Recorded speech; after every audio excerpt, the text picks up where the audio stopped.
Sir, जो मेवात में फिलहाल हॉस्पिटल्स के हालात हैं, ना तो पूरी दवाइयाँ मिल रही हैं, ना तो अच्छे से ट्रीटमेंट हो रहा है।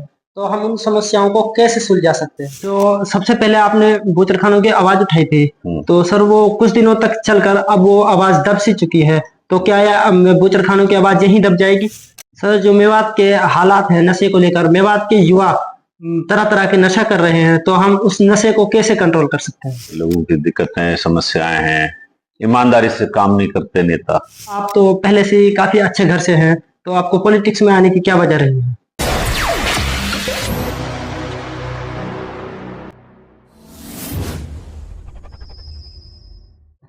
अस्सलाम वालेकुम दोस्तों, मैं आकिल यूसुफ और आपका स्वागत है एजी बॉयज की एक नई वीडियो में। दोस्तों, आज हम आपकी मुलाकात करवाने वाले हैं मेवात की एक ऐसी शख्सियत जो मेवात में चाहे कोई भी मुद्दा हो, चाहे वो बूचड़खानों का हो या फिर मेवात की आम जनता की कोई परेशानी हो, उसमें बढ़ कर भाग लेते हैं। वो है हबीब हवन नगर। तो अस्सलाम वालेकुम सर। तो सर, सबसे पहले तो आप अपनी तबीयत के बारे में बताइए। बस अल्लाह का शुक्र है, सब ठीक है। जी सर, आप तो पहले से ही काफी अच्छे घर से हैं, तो आपको पॉलिटिक्स में आने की क्या वजह रही है? पॉलिटिक्स में तो मेवात में जरूरत है। यहाँ समस्याएं बहुत हैं और पॉलिटिकली लेवल पे हमारे तो मेवात में वीक है। हमारे लोगों की दिक्कतें, समस्याएं हैं, ईमानदारी से काम नहीं करते नेता। तो हमारी नीयत काम करने की है, ईमानदारी से अपने इलाके के लिए। और बहुत दिक्कतें, परेशानियां, यहाँ पिछड़ा इलाका है, तो यही वजह है हम जो राजनीति में आए। जो सबसे पहले आपने बूचड़खानों की आवाज उठाई थी, तो सर वो कुछ दिनों तक चलकर अब वो आवाज दब सी चुकी है। तो क्या बूचड़खानों की आवाज यहीं दब जाएगी? नहीं, बूचड़ खाने की आवाज जो आप ठीक कह रहे हैं कि दब गई है। मैं पहले से कहता रहा हूं कि बूचड़ खानों को एक सामूहिक तौर पे एक पूरे इलाके के जिम्मेदार लोगों की पंचायत की जाए, एक मीटिंग की जाए और उस हिसाब से चलाया जाए। लेकिन अब ये किस तरह से, कौन लोग इसके पीछे हैं जो इस आवाज को दबा रहे हैं, इलाके के लोग जानते भी हैं। लेकिन हम ये कहते हैं कि इसको और मजबूती से करना चाहिए। मैं फिर कहता हूँ ये संघर्ष समिति जो भी ये लेके चल रहे हैं कि एक मीटिंग बुलाओ, सारे लोगों को, मेवात के जिम्मेदार लोगों को, कोई दल हो, कोई पार्टी हो, हिंदू मुसलमान सबको बुलाओ, हमारे उलमाओं को बुलाओ, सबको बुलाना चाहिए और एक मीटिंग करके उसमें निर्णय लेना चाहिए, कमेटी बननी चाहिए और इस पे जोर शोर से विरोध होना चाहिए। सर, जो हमारा मेवात है देश के सबसे पिछड़े इलाकों में आता है, तो इसके पिछड़ेपन का क्या कारण हो सकता है? पिछड़ेपन के कारण तो बहुत है। जैसे कि सर, वैसे भी किसी इलाके का नेताओं के जो जनप्रतिनिधि होते हैं, एमएलए मिनिस्टर होते हैं, उनके हाथ में बहुत कुछ होता है।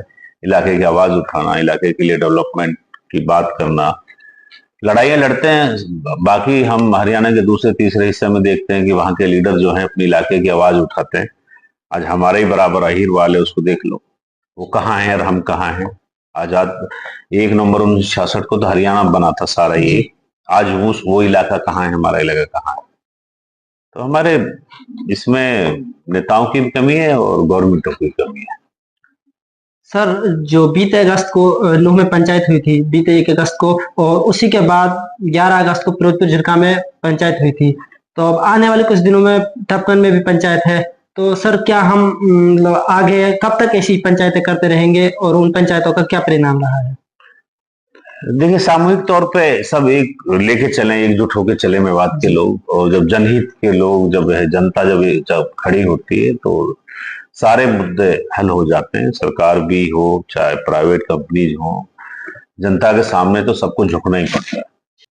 सर, जो मेवात के हालात हैं नशे को लेकर, मेवात के युवा तरह तरह के नशा कर रहे हैं, तो हम उस नशे को कैसे कंट्रोल कर सकते हैं? इसमें सामाजिक तौर पे गांव में जिम्मेदार लोग, पंचायत हो, हमारे उलेमाओं को शामिल किया जाए और सबको मजबूती से इस पे फैसला लिया जाए कि खाली नशा ही नहीं है, दहेज का भी बड़ा मुद्दा है जी। नए लड़के नशाओं में इन्वॉल्व हो रहे हैं, उनको समझाना पड़ेगा। पंचायत गांव गांव में वो बनाना पड़ेगा।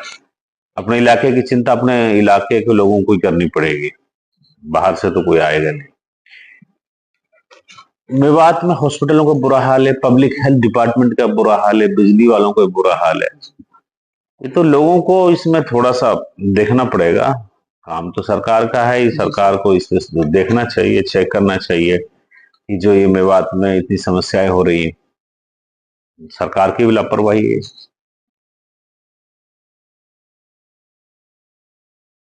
सर हमारी मेवात में एक बहुत बुरी गंदगी सोशल मीडिया के जरिए से फैल रही है।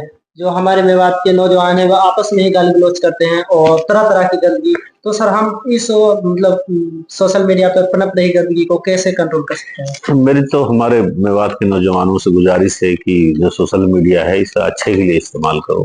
आप हमारी जो समस्याएं हैं, जैसे आपने कहा कि हॉस्पिटल्स में हालत अच्छी नहीं है, पब्लिक हेल्थ डिपार्टमेंट की अच्छी नहीं है, पीने को पानी नहीं मिल रहा है।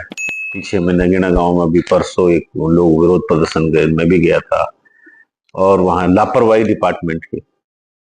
हमने सब अधिकारियों से बात की, खैर वो शाम तक चालू भी हो गया पानी।